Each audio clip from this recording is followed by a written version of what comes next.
Hey there, it's Matt Heffernan. Welcome back to my channel. A little more hand modeling for you today. No, of course you know what that means. It's an unboxing, so it's actually this box right here. So what's in the box? Well, one of my more recent unboxings was for this little guy. Remember him? So he was an FPGA development board that I got off of Wish.com. So of course, like a lot of stuff from Wish, it comes from our friends in the People's Republic of China who make a lot of this stuff already. And this is one that was made originally for the Chinese market. It uses an Altera Cyclone 4 FPGA. And I've been doing some fun stuff with this, including some of my latest projects are developing the Rocket 88 8-bit architecture, which I will make a single board computer on this for, but this is not exactly something that is easily or dependably obtained. This is not really a good standard. It is mostly sold through things like AliExpress and Wish, and it goes by different brand names. And there's just not necessarily a lot of these, especially in the West, except for people like me who took a chance and bought one of these extremely cheap FPGA boards. But of course, being cheap, it's a bit limited. There is this RAM chip on there, but it's not a lot, and it is a Cyclone 4 with not a lot of capacity to it. You can't really make a terribly complicated thing on it. I'm sure my Rocket 88 computer will fit on this just fine, but to do anything bigger than that, I'm gonna need a bigger boat. All right, so that's what this is. So now this order did not come from the People's Republic of China. This came from the Republic of China. That's right, Taiwan, as we may know it. And Taiwan is where a certain company called Jurassic is headquartered. And they make this, the DE10 Nano. Now, this is a far more official standard type development board. It uses a Cyclone 5, but it's a lot more expandable. There's a lot more memory. There is embedded. There's, I think, two embedded ARM CPUs on there. There's a lot going on with this. It's not just like an old school FPGA like that Cyclone 4 base board is. Now, you might also be guessing why I bought one of those DE10 Nanos. And of course, we're going to see later, I'm going to be unboxing some more stuff that is going to help me build a MiSTer system. And we'll talk more about what MiSTer is in the future. But the important thing is that this is a board where I can make a Rocket 88 prototype board out of, but it's I think going to work even better as a MiSTer core that folks could be able to download if they already have a full MiSTer setup. It's something that they can load in there, and we can make software available for that. The community can provide software for Rocket 88 and for a MiSTer core version of the Rocket 88 computer. And then, of course, being open source, people can do all sorts of graphics on it. And that's what's nice about this board is, and the MiSTer environment is, will allow it to have a much more sophisticated graphics as folks are able to emulate in hardware more advanced systems. They can get some really nice like 80s style graphics coming out of this thing. So let's actually get into the box now. No more delaying this. So as you can see, definitely a lot more professional. Of course, this is a lot more expensive than the the other board. And here it gives you actual diagram. Hey, here's what's on the chip. All right, so comes in the board. Let's take a look at accessories here. We've got a USB cable, mini USB, or rather micro USB. Here's a mini.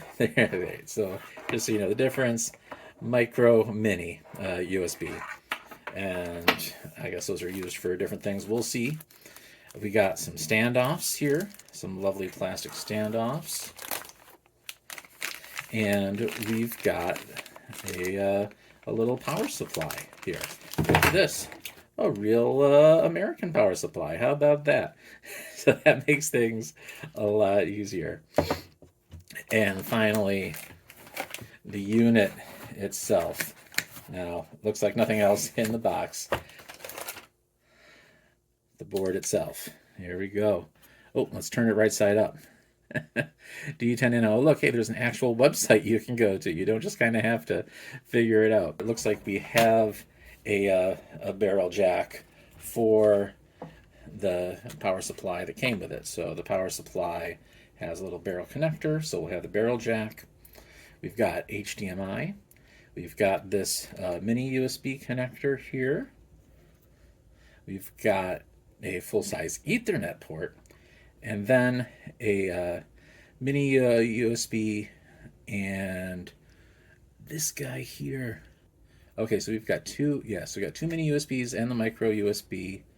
And over here, we've got a little, I'll get him out, a little 8 gig micro SD card. Or is that even coming in focus at all? Yeah, so micro SD card. And we're just gonna, well, actually, we're gonna take this out because we've got something we need to do with this, and we're gonna see that later. So there it is, our fun little DE10 Nano, soon to become a MiSTer and a host for the Rocket 88 machine. So first, let's cut to what we're going to do with this little SD card. All right, so what I did was I took that little SD card, and now I'm going to put it in my computer. Of course, I have an adapter for that. And you can see it has two partitions on there. Now, one it calls DE10 Nano, and it looks like it's got just a bunch of stuff on there already. And I switched over here to this other volume, which looks an awful lot like a Linux file system. And yeah, if we go into home, there's a root, and he's got a desktop, and he's got some USB gadget on there. And then I've got some this other partition. Looks like it has a bunch of stuff for getting the DE10 Nano all booted up. So that's the basic program that comes with it. But and it's going to be a nice thing to use, and we'll put it back in there and see what happens. But first, I'm going to take this card back out. Oops, sorry. I've got another card. It's actually bigger. It's a 32 gig. And what I'm going to do is use this program here, Blena Etcher, however that's pronounced. And I'm going to flash the MiSTer program on there. So the MiSTer program, I'm going to have a link in the description. You can get the download for that. It's just a zip with a SD card image. So I'm going to flash from a file. And I'm picking this MiSTer Fusion.img, and the target is going to be this. I've already labeled it MiSTer Fusion in anticipation, and we're going to flash it. It requires sudo access or super user access at least to get in there. So, of course, I'm a sudoer, and I'm going to put my password in. And now, jump to, after entering the password, it's flashing this image on there, validating it, and that's it. So now, we'll take a look here at what's in MiSTer Fusion. And now we can see it's definitely a bit different. It's got some different configuration files, but you notice it's some of the similar files that we saw on the SD card that came with it. It's got another splash screen. It's got these RBF files, but this is set up to run the MiSTer program. So we're going to see what the difference is between running the default program that came on the SD card and then the MiSTer program. And so we're going to see how that looks right now. So we got our SD Nano, and we have, of course, that original SD card that it came with, but I've got mine here with the MiSTer program on it. So first let's take a look at what this does with the default program. There we go. And what we're going to do is hook this up to my monitor. And we're going to also hook up this barrel power cable that's going to go right into here. But first, let's get this set up with the monitor. Our monitor's turned on, no signal, so we're going to plug this guy in, and we'll see if this is able to see anything. Oh, there we go. So now we can see that, as suspected, Linux is booting up off that SD card. So this Linux should be running on the embedded ARM processor that is part of the FPGA. And yeah, so it's just running up a pretty basic Linux. Now, what I don't have at this point is any means for connecting a keyboard to it, because I don't have the next part of it. We're going to go ahead and pull the barrel cable, and we're going to switch out this SD card for the one that has the MiSTer image on it. All right, so now we'll plug that barrel cable back in and see if that wakes the monitor back up.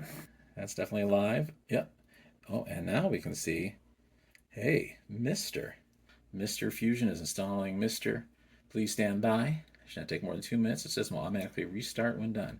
So if you remember when we were looking at it on the Linux desktop, what we saw was there was a archive, a zip file on there, and so it's expanding that zip file to get that full Linux image, just like we saw that was already expanded on this card. And there we go. No files. We have a dead MiSTer. So we're going to have to remedy that. But we don't really have a means of doing that because, again, I don't have the rest of the components for it. All we have is this guy. Just a bare naked DE10 Nano. So we're going to cut to when I get the whole MiSTer MultiSystem to come together for it. And that's coming very soon. In fact, for the video, it's coming right now. All right, a couple days later, this finally arrived. Instead of from Taiwan, this came from merry old England. And we're going to see what that weight was worth.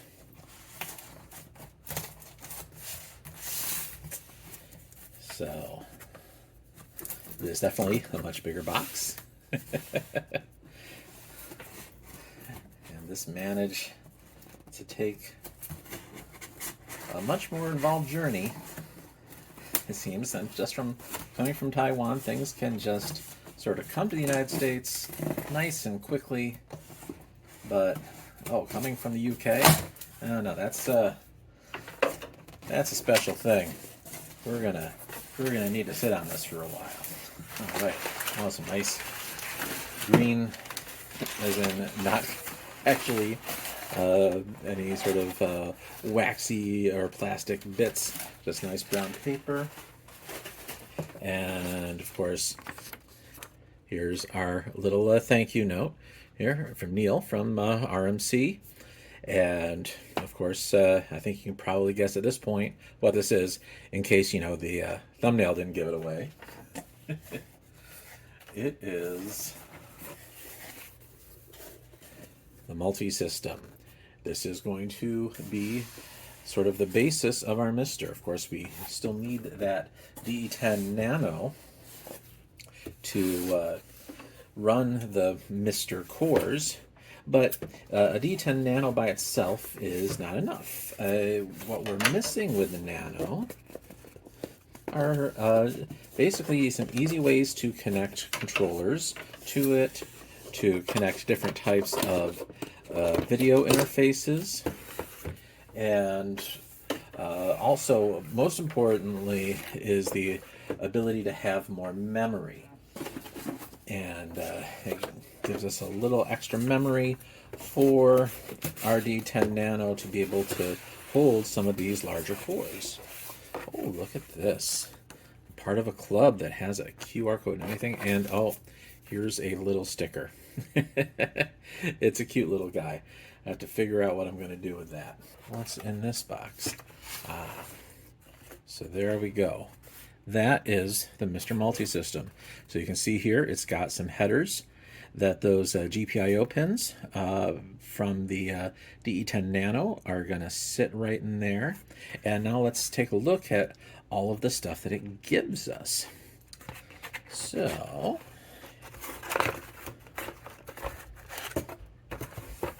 it gives us right up here on top, we see this funny looking thing. That is a SCART connector. Some folks in other countries and make use of this. It's not going to be too useful for me, but there's a lot of old TVs that use this type of interface for connecting to devices. Over here, we have a plethora of USB ports. We got 4 right here and a couple in the middle. This one's blue, so I'm assuming that's some sort of USB 3. We got ourselves a switch. We got a 1.8 millimeter jack. As oh, the PCB is nicely labeled. Here it's saying audio in. Little slot for a micro SD card. Here's our big chunky power switch. A couple of buttons. And then here we have some internal connections. We see they have the HDMI connector. That's going to go right on the DE10 Nano along with these GPIO pins. We also have here, looks like an internal USB. It's going to connect in there. Internal Ethernet, which would explain why we have this weensy little RJ45 cable that comes with it, along with this weensy micro USB. So I'm guessing those are going to connect into there. Haven't read the manual yet, but we know what things are. We know what things look like. So we got over here on the rear end, we got some dip switches. And oh, here it even explains what these different switches do. All right, now on the back here, we got a new barrel jack for the power. We've got the external HDMI port. We got a Toslink a fiber optic output. Here we have the audio output. We have another switch. We've got a VGA output, a couple more USB ports, and then what will be the external Ethernet port. And let's see what else we have in this box of mystery. We've got boxes within boxes here. Well, here is our power supply. Now, being from the UK, they don't bother sending me a power supply that I can't use here. Thankfully, this is a switching adapter, and you can see there it can go from take an input from 100 to 240 volts AC. So I can use it pretty much anywhere. All I have to do is use my own power cable for it. No biggie there. I got plenty of those hanging around. And finally, the last small box inside the big box is the case. This is a nice 3D printed case. As we can see, it's still not quite assembled yet because we're going to be building the MiSTer right into it, but it's all custom built. Oh, kind of falls apart in pieces. But here we got all these little nice plates to go over the ports, and here's where the boards are going to sit. So, oh, and all these other extra bags of goodies and screws and things. And now we're going to put this together. But first, I'm going to have to consult some documentation because there's nothing in here, and that's presumably all going to be online. All right, so we got a little bit of the stuff brought together here.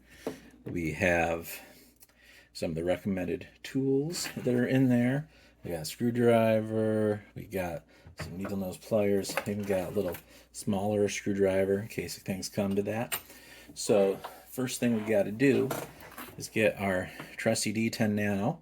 We hardly knew ye as a development board, and we got to get these this little plastic top off and all these little offsets. They're just going to get in the way. So those just come off with a little screwdriver action. Luckily, I've got this box over here that I can just throw parts I'm not going to need into that. All right, you take this top off, and now we got to get all these little other offsets. This is where the little needle nose are going to come in handy. Get these moving there. Just a little persuasion from that, and then we're good. We're going to be masters at this after we do about 3 of them.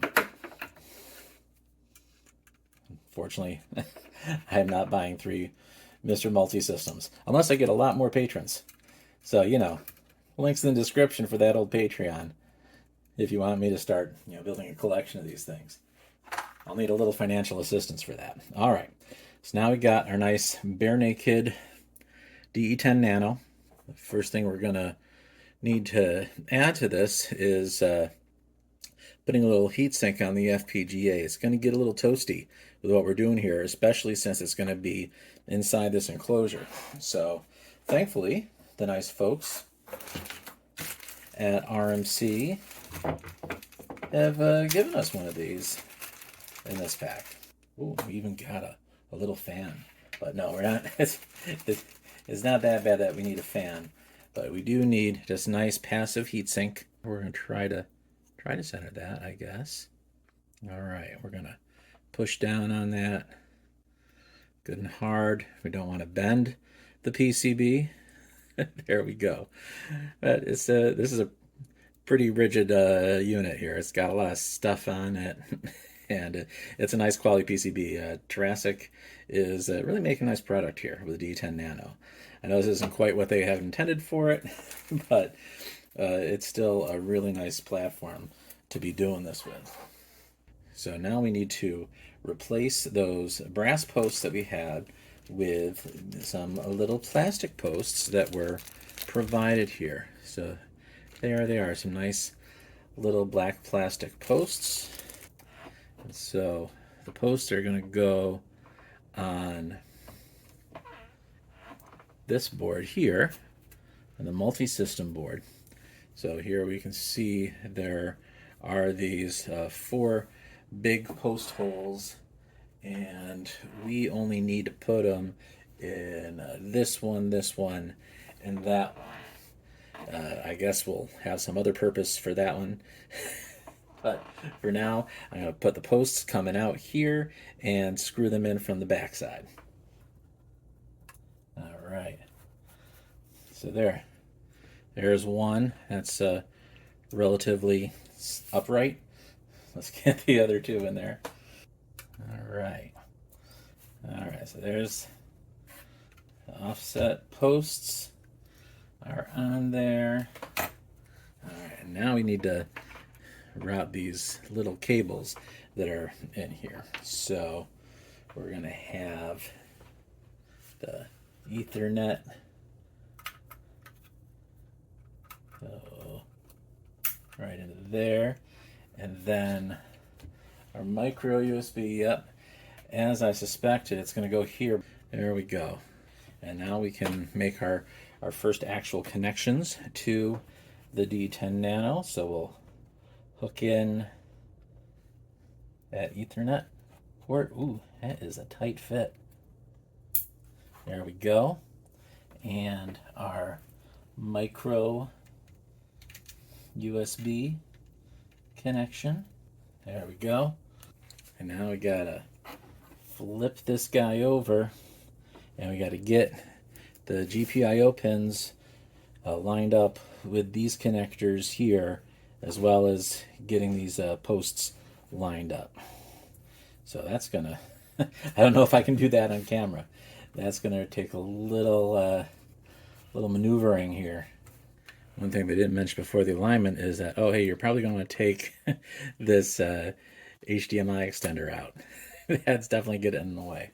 That side, yeah, there we go. Looks like everything's coming up Millhouse now. So there we go. All right, we got a good solid fit now. All those GPIO pins are well in those seats. Time to do a little button assembly. And that's what these guys are. So we got a red button and we got a blue button. There's also, and yes, yep, yellow buttons for this step too. So here's the yellow button. We got this other part bag here. We're gonna need this doodly hopper here. Sorry for the technical terms, but this particular doodly hopper here you can see is definitely 3D printed. It's got some of the little shaggy bits on there. And we got the big chunky switch, which is going to go over the slightly less chunky switch that's on the board. And we're going to need some screws for these too. So this apparently is an SD card mount. And that's going to sit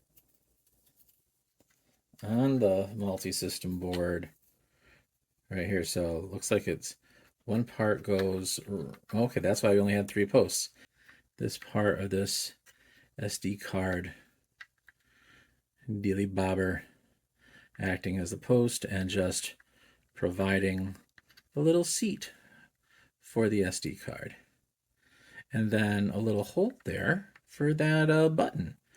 So I'm guessing that big red plunger button is going to go right in there. So yeah, so first we got to screw one button into the top of this here. Okay, and yes, of course, also one here on the back. So we can see here at this point, we are definitely doing a lot of screws into 3D printed things. So I can see why necessarily you don't want to take this apart and put it back together a whole lot of times. It will affect the integrity of the build, but you know, I don't intend to do this more than once myself. So yeah, as I suspected, this little red plunger, it's going to go right here. Ooh, it's got a nice little clicky. And the big chunky switch cover is going to go over this slightly less chunky switch. That was a very, very tight fit. Again, I think it's safe to put this guy back on now. Everything's in place. All right, so it looks like these little yellow and blue buttons are going to go over these guys right here, but we really need to get the full enclosure going before we can do that. So, get ready to get this main enclosure board. So here's the bottom. We're going to have on here some nut traps that we need to get these little teeny nuts into. All right, so grab a nut. You gotta put them right in there. Oh, maybe not. Let's get you right in there. There we go. Safe and secure. We got a matching hole here on the other side. Oh man. So many little fiddly bits. There we go. So there we got our nuts in those 2 holes. So now we've got these bolts that are going to go into those nuts. So we're going to use this bolt to get that nut properly lined up. We got it biting, and now we're going to pull it right into place. There we go. I think it's a little better position now. All right, and there we go. Now he's nice and firmly in its slot. Oh yeah, and there's a couple more hiding under these lips right here. So we're gonna get those in. Bet you never expected mechanical engineering to be on this channel. Oh, we are multidisciplinary here these days. All right, those don't really do a lot of trapping, but we'll see how it goes together. All right, so let's get back to our colorful buttons. So closest to the big switch hole will be the blue button, the yellow button going right in there. Oh. And one thing to be aware of, there are no extra parts. These are standard, but yeah, if they pop out, you are out of luck. So apparently those yellow and blue buttons are secretive enough that the instructions say if you got call tech support, we may ask you to push the yellow or blue button. So we'll see. Now we need to get our fan in there.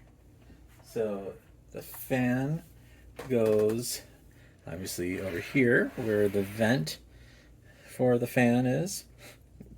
And so we got some screw holes.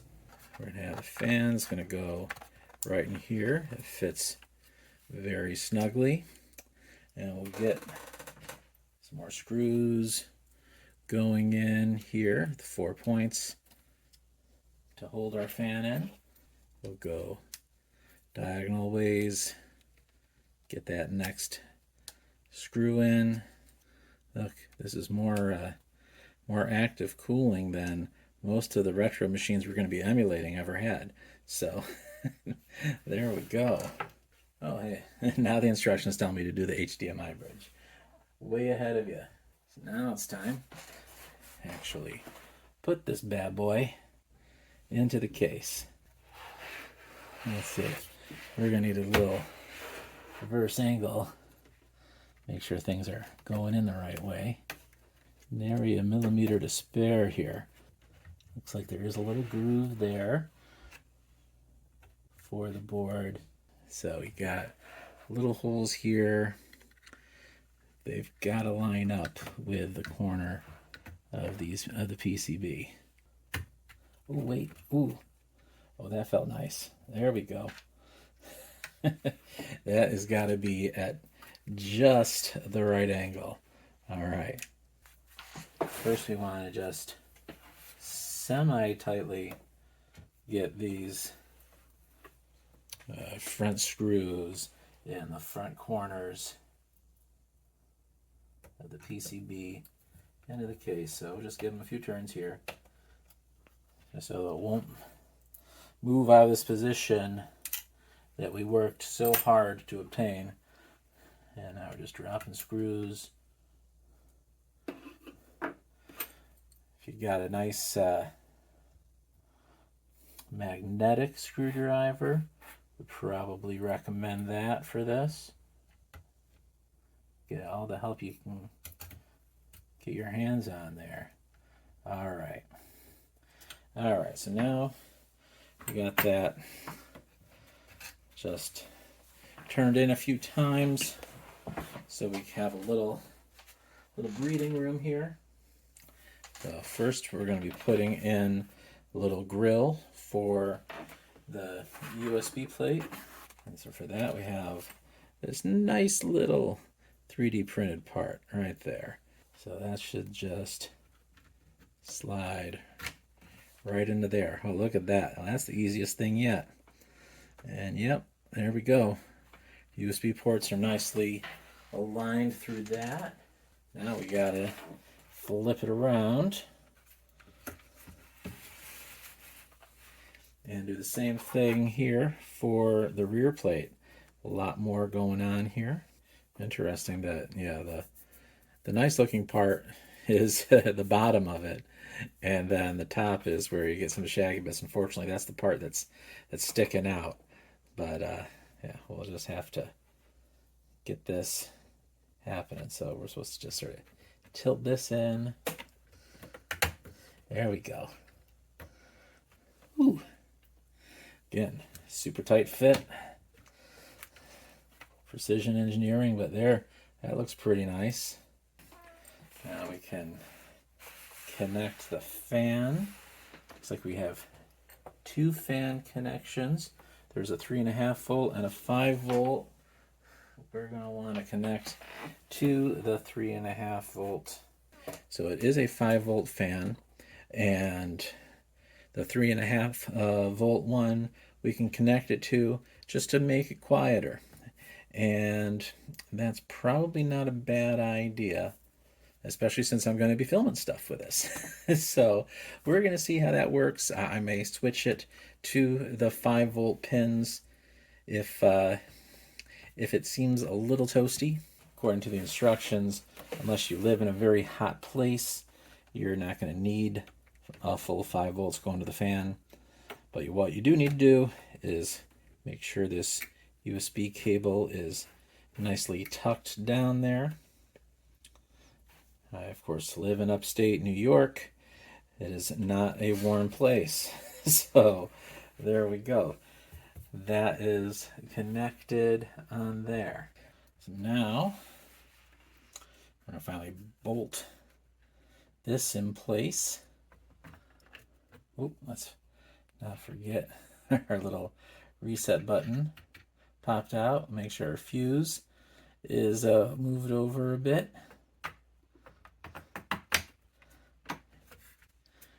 And that's right in there. So we got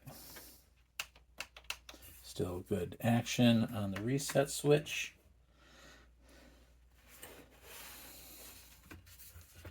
Now this is in there. We'll get our bolt going into the bottom here. Should bite that little nut we put in the top part of the case.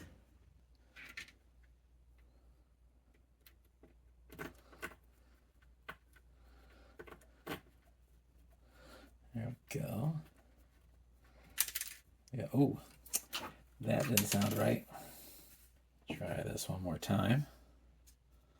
We'll set this down on here gently, and we'll try tilting up the other way. So now the nuts will be going into their little traps rather than coming out. And tell you, oh yeah, there, it's sucking it down a bit. So now we got to make our own little thumb screws out of these other nuts and the remaining bolts and these little 3D printed jobs here. So the nut goes right into there, and then our bolt's going to go through that nut. We'll hold that nut down. We'll drive that bolt all the way through. So now we go. There we go. Now we got some nice little thumb screws, thanks to off-the-shelf parts and little 3D printing. So we'll make the other one. There'll be some nice little thumb screws there. There we go. All right. Now that's supposed to hold things together and back. So let's turn ourselves around. We're going to put our rear top part of the case down. Get those little keys lined up on there. So, all right. There we go. Yeah, now we just did the little thumb screws. And those should bite into those preset nuts that we did earlier. Again, I'm not going to do this super tight. Again, we're making do with off-the-shelf parts and 3D printing the rest. There we go. Okay, so it looks like we're mostly all connected here. We just got this little front plate. All right, so it looks like this front piece just slides right on. Right there. All right, and all that's left are the rubber feet. So let's just make sure. Yep. Yeah, all our buttons are still working. Oh, that we lost another. Yeah, okay, we lost a nut. All right, we're not gonna There it is. All right, I don't know where this nut came from, but yeah, okay. Well, that's where it came from. All right. Oh. Oh boy. Okay. Try this one more time. We'll try doing this vertically so we can make sure we get a good fit and we don't lose that nut again. All right. I don't hear any nuts swimming around in there anymore. We can put our rubber feet on the guy. So instructions recommend putting them right on the outsides of these grids. Oh, where did our... Oh no. Where did our front piece go for that? Oh, there it is. Heard something fly back there. It was this guy. Oh, okay.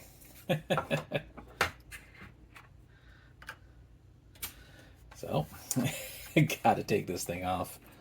Oh, one more time. All right. Let's get this guy back in here.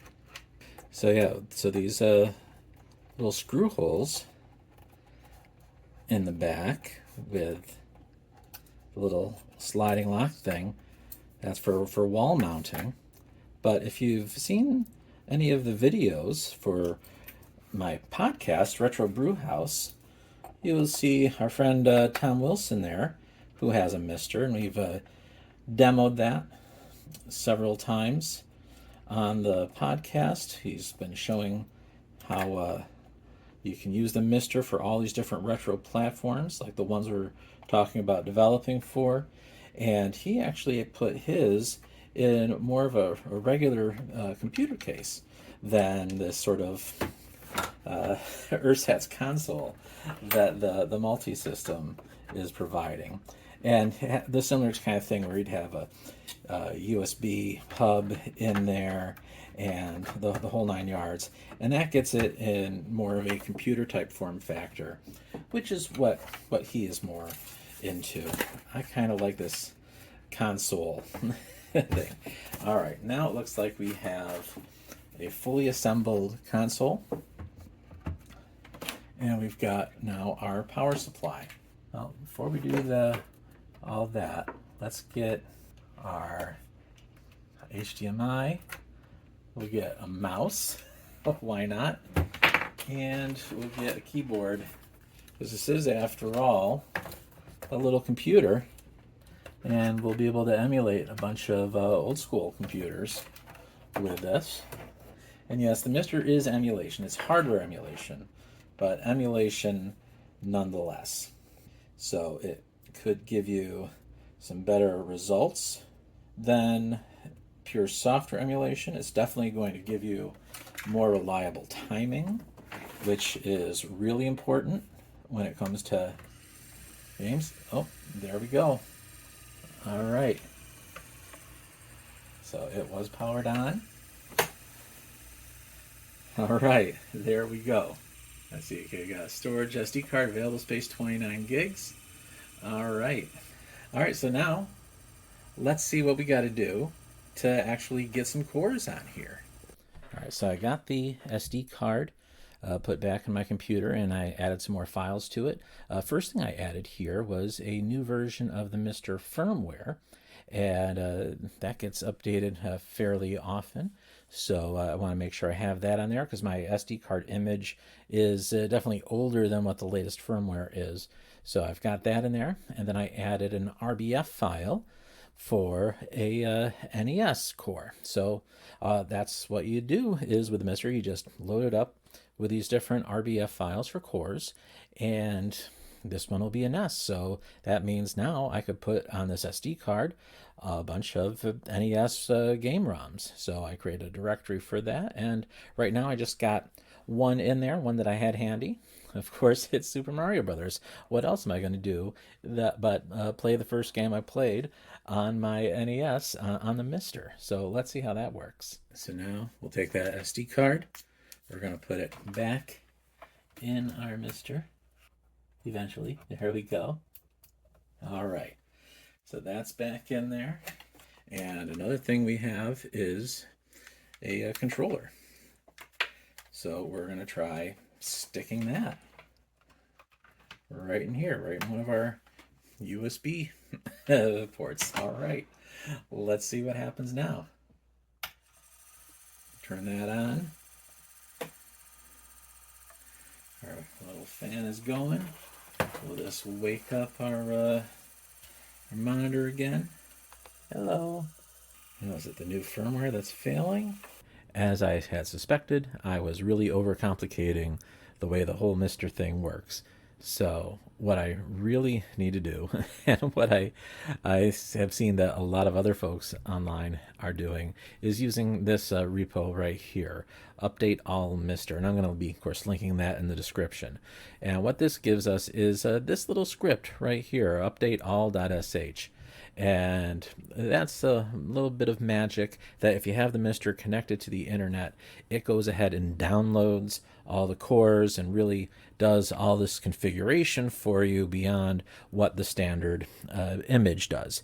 And of course, that's what I should have been sticking with all along, was that original standard image that came from that MiSTer Fusion that we saw earlier. You don't want to put your own firmware on there. You want this script to do it for you. And what this script will also do is help you download some of the content. So it'll get the ROMs for all of the computers that it emulates, and it will even get ROMs for arcade cabinets if you enable that feature. So we're going to see what that looks like here in a minute. But first, how do we really get the MiSTer set up so that we can do things a lot more easily? Because once we update the MiSTer with this script, then it's a good idea to really get it configured the way we want. So if we really want the MiSTer to be useful as an internet connected device, we really want to have a static IP. So to do that, we want to modify this file here, etc dhcpcd.conf. So what we don't want is the Ethernet port to actually use DHCP. As we can see down here, I've added these lines to give it the ETH0 device, that network interface. I've given it a static IP address here on my off my local router, and I got to have the IP address of that router, and then just give it a DNS server. I'm not even bothering with my ISPs. I'm just using the 8888. So that makes it very simple. And so after you restart everything, you do an IF config on there, and then you'll see that that static IP address taking place. And that's how I'm SSHing from my Linux desktop into this machine. So this is the MiSTer. And if I do an ls here on the main directory, you're not going to see much. But if I go into cd root, then we can see where everything sort of is. Now in the media directory, this is where all of our mount points are for the different file systems. So the fat mount point is the actual SD card that we have stuck into the DE10 Nano.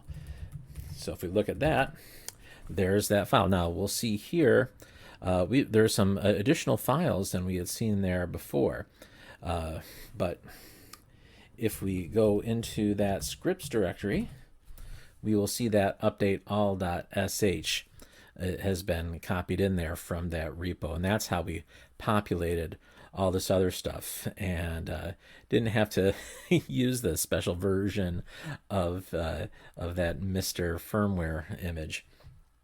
But yeah, you can see here we have like underscore arcade, underscore computer, underscore console.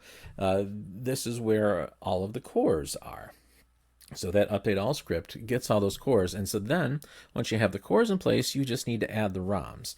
And the update all does let you download the arcade cabinet ROMs. But if you've got your own ROMs, you're going to want to use FTP is going to be the fastest way rather than pulling out the SD card and putting another computer like I've been doing for the initial setup. Now that I got it on the static IP address, I can use an FTP client like FileZilla and do an SFTP connection to the machine. And so here again is that FAT directory and all of those files that are on that SD card.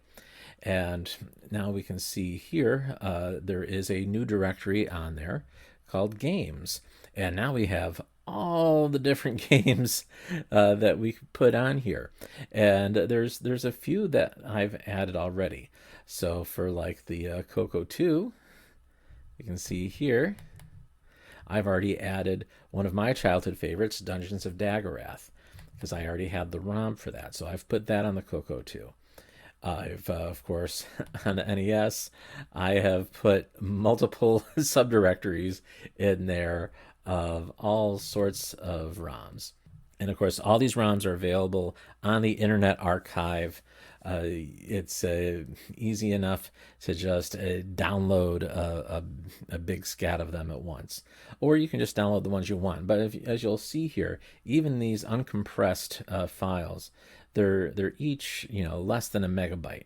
They don't take up a lot of space. And when you have like I do a 32 gig SD card, you're gonna get everything you want. And like all those arcade ROMs, they only take up a few of those gigs, like 6 gigs that update all script gets for you. But now let's say I want to add some other ROMs that I already have on my system. So let's go up to the SNES directory, and I'll put a Super Nintendo game in there. So I've got over here Super Mario World. So now to upload that to the MiSTer, just do it right there, super quick. And Super Mario World also, it's less than a meg, just over half a meg. So that's it. That's as easy as it is now to add ROMs to the MiSTer. So let's go back to our setup and see how we got it going now. All right, so now when we boot up the MiSTer, we get an actual cores menu. So we got the arcade, computer, console, utility, other, and of course, yeah, if we hit that F12, we'll see under the scripts, we get the scary warning. We say yes, and there's that update also. Anytime we're hooked up to the internet, like I've got my handy Ethernet cable over here, I can go ahead and update all the cores that are installed on there. If I did get the Wi-Fi dongle for the DE10 Nano, I could put that, use this script to actually use Wi-Fi instead of wired Ethernet, but for now I don't have any anticipated need of having to run this on Wi-Fi. It's either going to be hooked up to Ethernet or it's going to be completely offline. So as we saw before, I was SSHing in and using FTP because I set up that IP address, and I could do that because I had Linux access here. Hitting F9, it gets me as Linux prompts, and you can log in.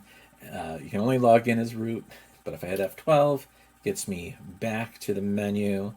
And since I did that update all, now I've got all of these arcade machines. So if I want to play the US version of Arkanoid, which I spent many untold quarters on, here it is. This is a hardware level emulation of Arkanoid. And there's that famous ship. All right, so a little internet sleuth thing said that the right shoulder button should be the coin. So yeah, so look there. I can just fill this up now with all sorts of coins. And let's start. Now the question is whether I have the mouse hooked up, whether that will respond. Let's see. Yes, it does. So I can use the controller to set it up, but then the mouse to play. Now, to get out of this core, it's easiest to just reset.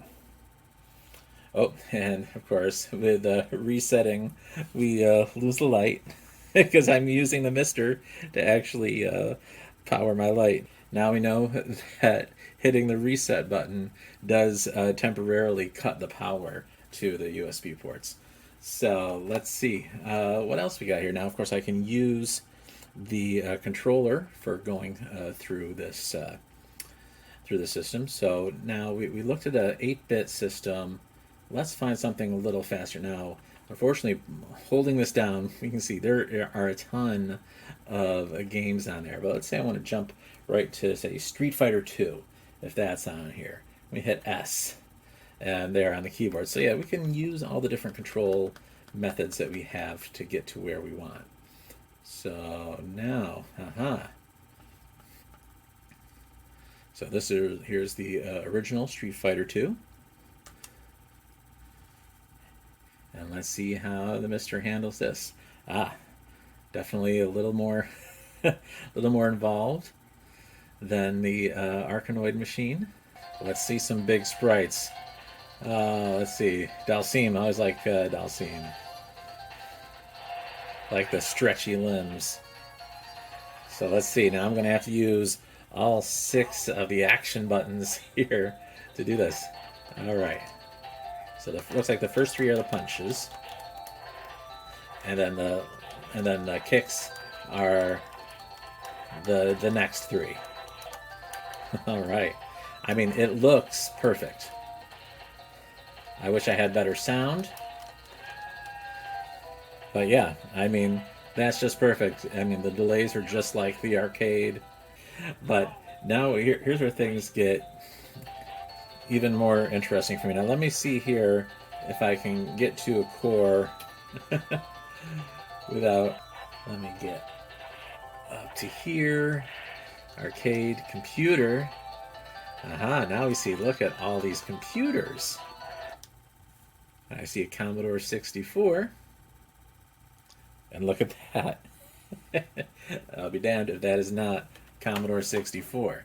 Now this is when having one of those fancy keycap keyboards would come in handy, because as we'll be able to see, that if I hit, say, the quote button, that gives me a bracket, so I gotta do Shift 2 to get me the quote, which, you know, is kind of important.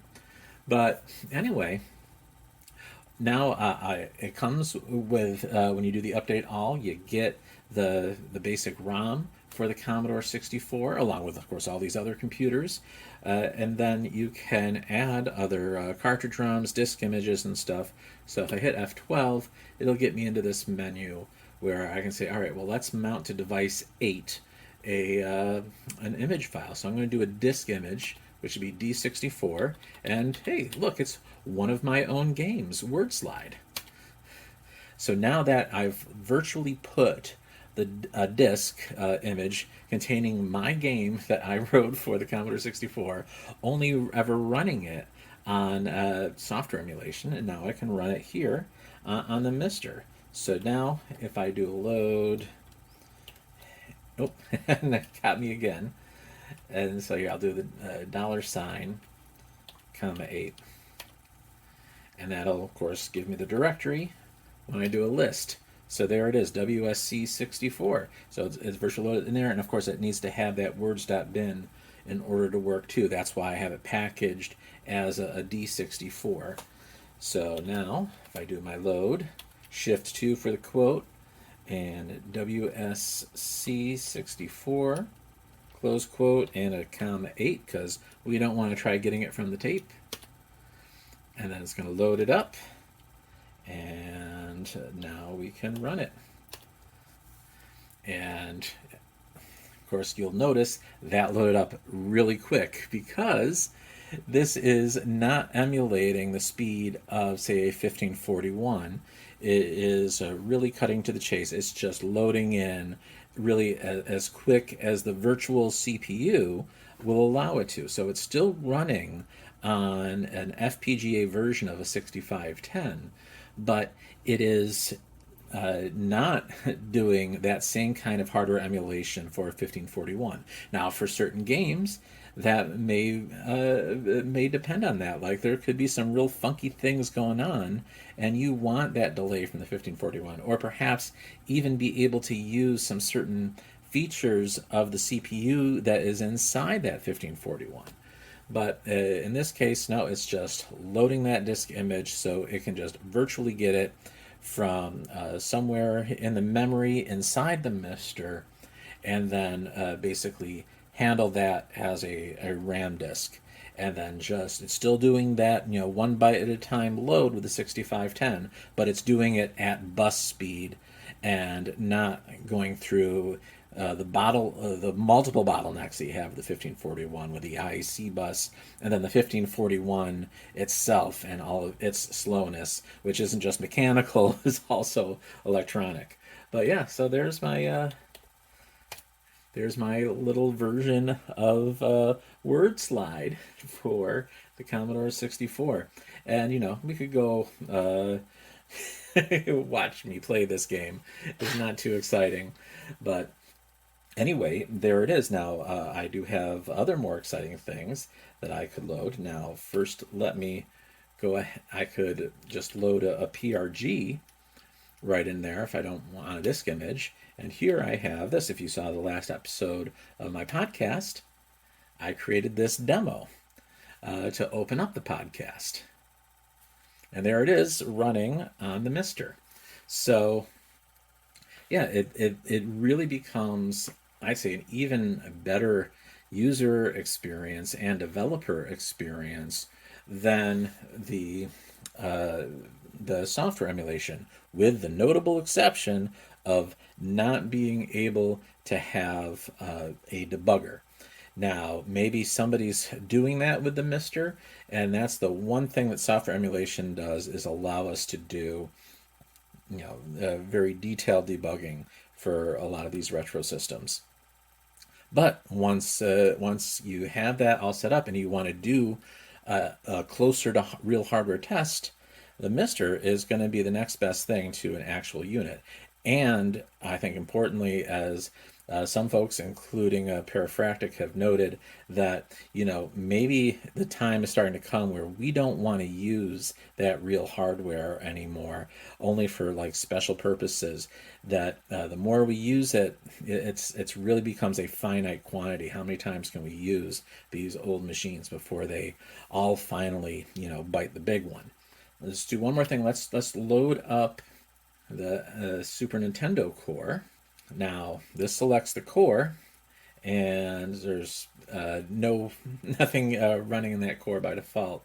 So here we can say, all right, let's load up one of these machines, one of these ROMs, and there it is. The only one we got is Super Mario World. And of course, for that, we are definitely going to want our Super Famicom type controller. And there it is, Super Nintendo, running like a champ. Just, yeah, all the effects look super clean. So yeah, I mean, really, you're not going to get any better than this. Of course, I think the real pièce de résistance for me is to be able to bring up my very first computer that I owned myself, Tandy CoCo2.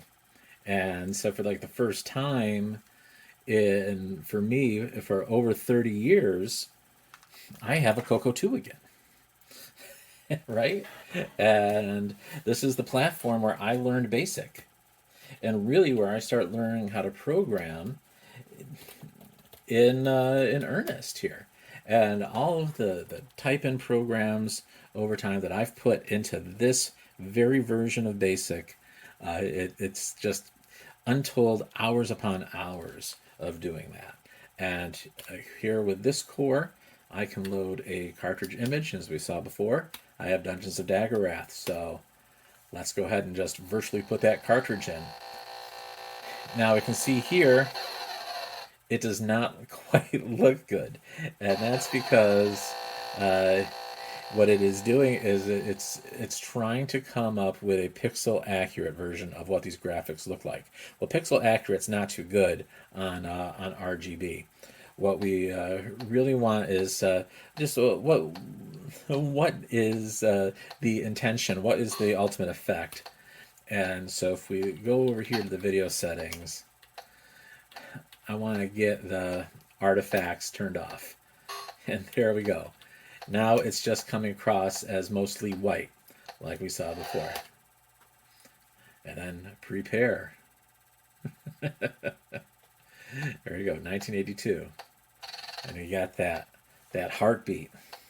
Pull left. All right, so yeah, it's starting to come back to me. So remembering all the incantations. Yeah, there is no tutorial mode on these old machines. So anyway, that's it. That's what we got here for the MiSTer. Let me get that cartridge out of there. Do a reset, and we're back to that prompt again, where it all's really started for me. I think we're going to see a lot more of this MiSTer over time. What we're definitely going to see is playing some of these games through video capture to see a better quality representation of what they look like. But of course, I'm not a playing games channel. I'm a making games channel. So what we are really going to see are the games that I'm creating and putting them into the MiSTer and getting a really clean and accurate version of what they look like. And not just the games, but of course the demos too. Like we saw the demo with the Commodore 64. We saw the game that I made, Word Slide. But then we're going to see more involved games and the demos like the 8-bit and 16-bit Battle Royale. We'll just run that right on here, because this can be an Amiga, it can be an Atari ST, as well as all of these 8-bit computers. We're going to have a lot of fun with this little guy, and we're going to ultimately create our own core.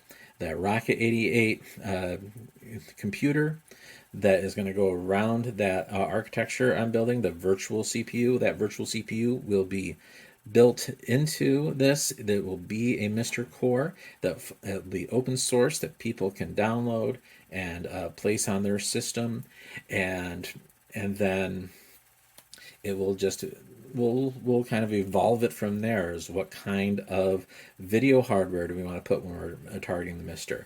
Definitely when we're targeting a more basic dev board like this guy, we're going to be looking at not just a serial connection, and it's just a console-based computer, and that's fine. You can have console-based computers on here, and it would work great.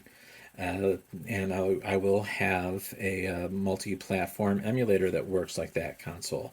But with the MiSTer, then it really opens it up. I'll of course have something very similar to this, where it'll just be a display of text, and that will be the console that comes through there. But being an open source project, other people that are probably better with this sort of thing could make different display adapters for it, especially based on some of these other cores or some other open source things. Perhaps even including the Vera for the Commander X16, which the source for that has been released also. So that's also something that ultimately could end up on the MiSTer, considering that all the folks that have developed these things, give the community, and including myself, permission to do that. So that's what we got right now. New pretty thing. Now that I've got it all set up and running some games, I may even occasionally let my kids use this, because they like using the cheap Famiclones I get. This is not the cheap Famiclone. This is not something they get to just kick around and take to friends' houses. This stays right here. This is my special precious baby. So I hope you enjoyed this. And let's go now see the folks that really made this possible. If you like what you see here on this channel, of course, it is totally free to like, comment, and subscribe to the channel and click that bell to be notified when the next episodes come out. But if you don't want to wait that long to see those new episodes, you can join these fine folks here on Patreon and see those videos as soon as they are ready and ahead of the rest of the general public, and you help support all the things that you see on my channel, including acquiring this MiSTer. This was not a paid placement or a gift from Neil at RMC. In fact, quite the other way, I am a patron of his on Patreon, as well as buying items from his store. And so I like to help other creators, and I'm also a creator that is in need of help. This is not something that I can be spending a whole lot of money on myself. So that's why I reach out to the community, and you can help me on my journey of creating some really interesting things for these old systems and create new systems that are somewhat reminiscent of those old days, pounding away on that CoCo2. So remember, check out the description below to get the links for all the information on the MiSTer and the MiSTer MultiSystem from RMC, and some of the repos that you're going to want to visit, including getting that update all script so that you can get yourself up to date with all of the new goodies that are out there for the MiSTer. All right. Well, I will leave it at that, and I thank you for watching, and I'll see you again soon. Bye-bye.